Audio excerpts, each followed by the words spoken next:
हरिओम. अर्जुना, तुझ्या वाट्याला सध्या एक क्षत्रिय म्हणून युद्धाचं कर्तव्य आलं आहे. त्याच्या परिणामाची चिंता किंवा पर्वा न करता तू त्याचा स्वीकार करावास, कारण अहंकाररहित आणि निष्काम बुद्धीने केलेलं विहित कर्म अनायासे जीवांना कर्मबंधनापासून मुक्त करतं, असा स्वधर्माचरणाचा बोध भगवंतांनी अर्जुनाला केला. माऊली यावर ओवी रचताना म्हणतात, देख अनुक्रमाधारे स्वधर्मू जो आचरे, तो मोक्षू तेणे व्यापारे निश्चित पावे. म्हणजे जो वर्णाश्रम धर्मानुसार आपल्या स्वकर्तव्याचं आचरण करतो तो त्या आचरणानेच मोक्ष पावतो.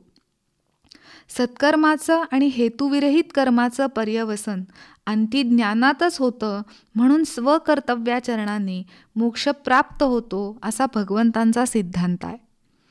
समर्थ रामदास स्वामींनी सुद्धा मनोबोधामध्ये स्वधर्मेची चाले सदा उत्तमाचा, जगी धन्य तो दास सर्वोत्तमाचा, असाच उपदेश केलाय.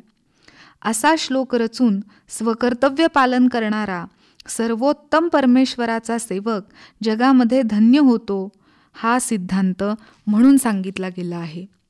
स्वधर्माचरण म्हणजे एक प्रकारे नित्ययज्ञच आहे.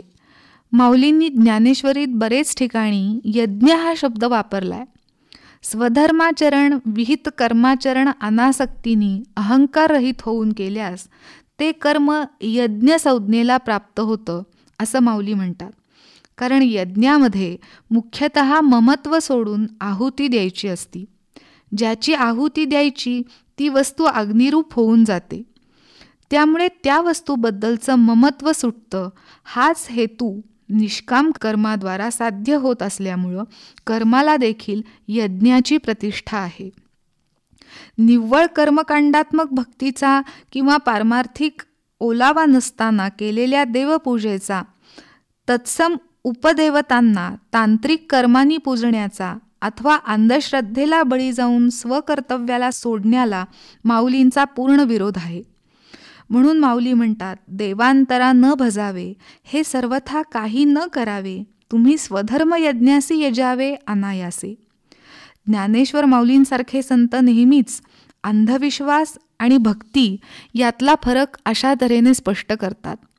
या ओवीनी खरोखरच साधकांच्या डोळ्यात अंजन घालण्याचं काम केलं आहे. स्वधर्म म्हणजे काय, तर आपण स्वतःहून जे काम स्वीकारलेलं आहे ते काम कर्तव्य भावनेने दक्षतापूर्वक पार पाडणे होय. म्हणजे एखादी व्यक्ती व्यवसायाने देशसेवा करणारी, सीमेवर तैनात असणारी असा सैनिक आहे, तर तो सैनिक जसा माझ्या देशसेवेचं कुणी कौतुक करो अथवा न करो, मला एखादा पुरस्कार मिळो अथवा न मिळो, पण डोळ्यात तेल घालून देशाप्रती समर्पित भावनेने आपले कर्तव्य चोखपणे पार पाडत असतो, असा सैनिक माऊलींच्या आणि श्री समर्थांच्या दृष्टीने परमेश्वराचा सर्वोत्तम सेवक आहे आणि तो एक प्रकारे कर्तव्य पालनाचा यज्ञच करत आहे. तीही एक प्रकारची उपासनाच आहे, असं माऊली म्हणतात. अशा प्रकारे आपल्या वाट्याला आलेलं कर्म चोखपणे करण्यानेच भगवंत प्रसन्न होतो आणि सिद्धीचं दान देतो. हेच श्रीकृष्ण परमात्म्यांनी अर्जुनाला समजावून सांगितलेलं आहे. तेच माऊली आपल्यालाही सांगतात.